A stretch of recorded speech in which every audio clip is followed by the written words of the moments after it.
Salut les investisseurs, dans cette vidéo, on va analyser ensemble un dossier qui m'a été demandé sur le canal Telegram.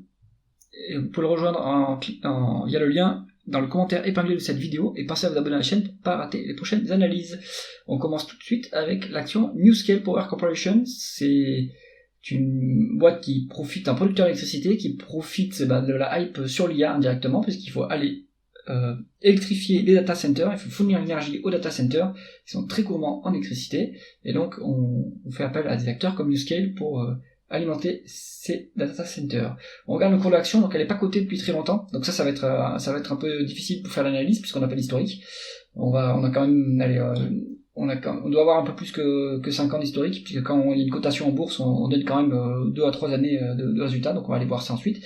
On est sur un cours d'action qui s'est crashé en 2024, et là on est sur un fort rebond, depuis on a fait x20, donc bon, voilà, ça c'est intéressant, on n'a pas fait x20, on a fait plutôt x10.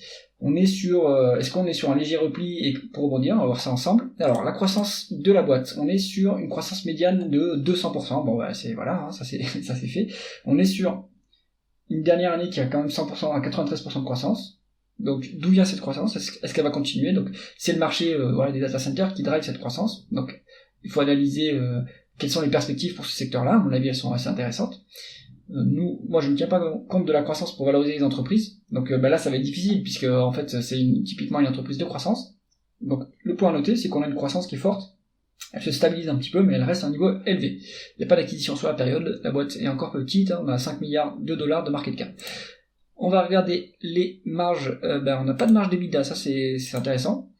Donc bon, d'accord. Alors une taux de marge brute qui est à 36% en médiane. À l'heure actuelle, on a une petite baisse, donc pourquoi? Est-ce que c'est conjoncturel ou est-ce que ça va être durable comme baisse de la marge?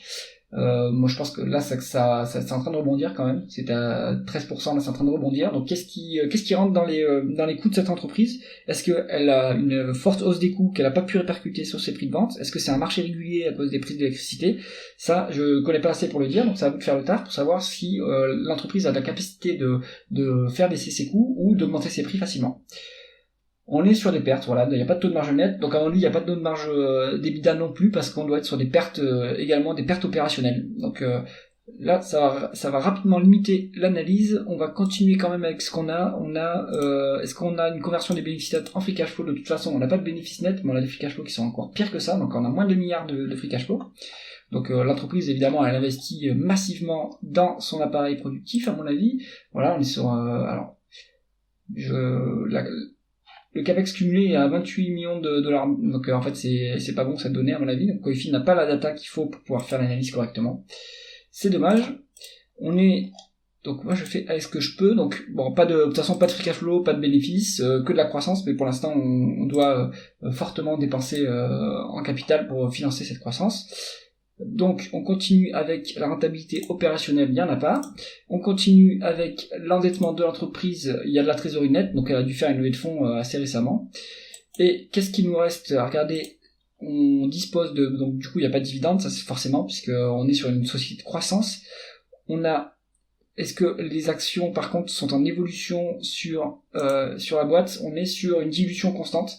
Donc on a été fortement dilué depuis 2022. Le nombre d'actions a été multiplié par 3, plus de 3. Donc on est complètement dilué quand on est actionnaire de cette entreprise. On a évidemment un rendement d'actionnaire qui est négatif. Est-ce qu'elle est chèrement valorisée? Là ça va être compliqué à voir. Alors est-ce qu'on a du price to free cash flow?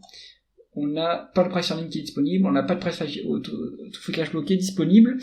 On n'a pas de valeur d'entreprise sur EBITDA, donc je sais pas ce que je peux faire pour valoriser l'entreprise. On a peut-être un price to sales qui est disponible. Donc ici, si on regarde price to sales, voilà, on peut utiliser le price to sales, donc le ratio cours sur vente.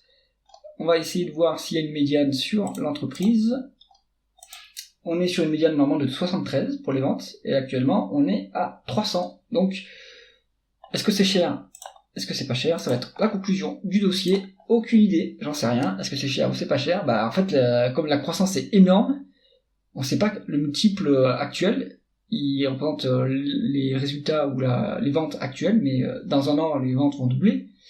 dans 3 ans, dans 2 ans, elles vont peut-être tripler, etc. On sait rien. Donc pour valoriser la croissance, c'est très difficile à mon sens. Il faut être un fin connaisseur du secteur et connaître bien les parts de marché, les différents acteurs, connaître bien l'évolution de la demande également. Donc ça, pour moi, c'est un dossier à réserver aux spécialistes. Si vous voulez spéculer là-dessus, c'est à vos risques et périls, parce que vous pouvez vous prendre, comme on le voit ici, on peut se prendre des chutes de 90% sans problème, avec des rebonds de 20%, donc c'est hyper spéculatif. Donc c'est pour les investisseurs avertis. Si vous avez aimé cette vidéo, mettez un pouce vers le haut et pensez à vous abonner à la chaîne. À bientôt.